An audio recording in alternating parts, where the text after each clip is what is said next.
Dalam implementasinya, memori sendiri harus diorganisasikan sel-selnya untuk membentuk sebuah memori dengan ukuran tertentu. Misalnya, untuk memori berukuran 16 megabit, ini bisa diorganisasi dengan cara yang pertama tersusun dari 1 mega alamat. 1 mega alamat itu bisa terbentuk dari 20 bit alamat, yaitu ada 2 pangkat 20. Totalnya ada 1 juta lebih atau 1 mega, di mana masing-masing satu alamat bisa menyimpan 16 bit.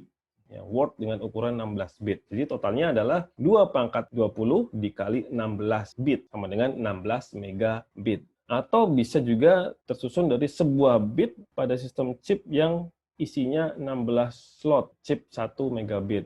Dan mungkin terlalu ekstrim untuk diimplementasikan. Kemudian yang ketiga adalah chip yang diorganisasikan sebagai array 4 bit yang ukurannya 2048 kali 2048. 2048 itu 2 pangkat 11 sehingga total alamatnya ada 11 bit atau 11 pin.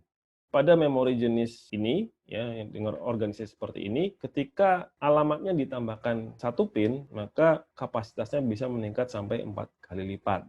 Ini adalah contoh memori 16 megabit dynamic RAM dengan menggunakan array 4 mega kali 4. Yang 4 mega ini 2048 kali 2048, totalnya 4 mega. Di mana dalam satu alamat ini bisa menyimpan data 4 bit. Jadi total alamatnya ada 11 pin, yaitu 2 pangkat 11, dari mulai alamat 0 sampai alamat 10.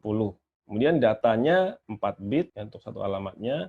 Nah, pada memori dynamic ini membutuhkan rangkaian refresh. Rangkaian refresh ini umumnya sudah ada di dalam chip memori, jadi tidak perlu ditambahkan lagi. Nah, ini adalah contoh paket dari dua jenis memori yang berbeda, yaitu EEPROM dan Dynamic RAM. EEPROM ini menggunakan alamat 2 pangkat 20. Ya, di sini ada 1 mega alamat, itu mulai dari A0 sampai A19.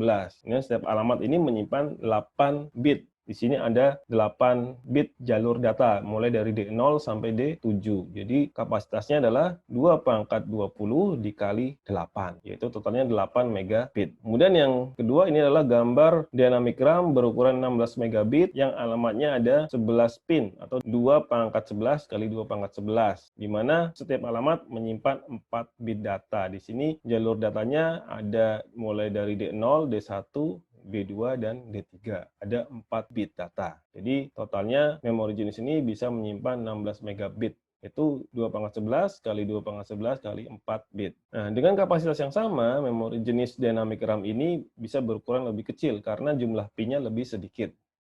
Nah, ini adalah packaging dari memori. Dalam pemaketannya sendiri, RAM atau keping RAM yang biasa kita gunakan di komputer itu terdiri dari beberapa keping IC RAM, di mana keping yang tertanam dalam RAM itu adalah dynamic RAM atau chip dari dynamic RAM. Beberapa memori chip ini dikelompokkan menjadi memori bank. Nah, memori bank ini bisa melayani beberapa request sekaligus, ya, tergantung dari jumlah chipnya. Ini bisa meningkatkan penulisan dan pembacaan memori karena beberapa chip tersebut bisa dioperasikan secara bersamaan.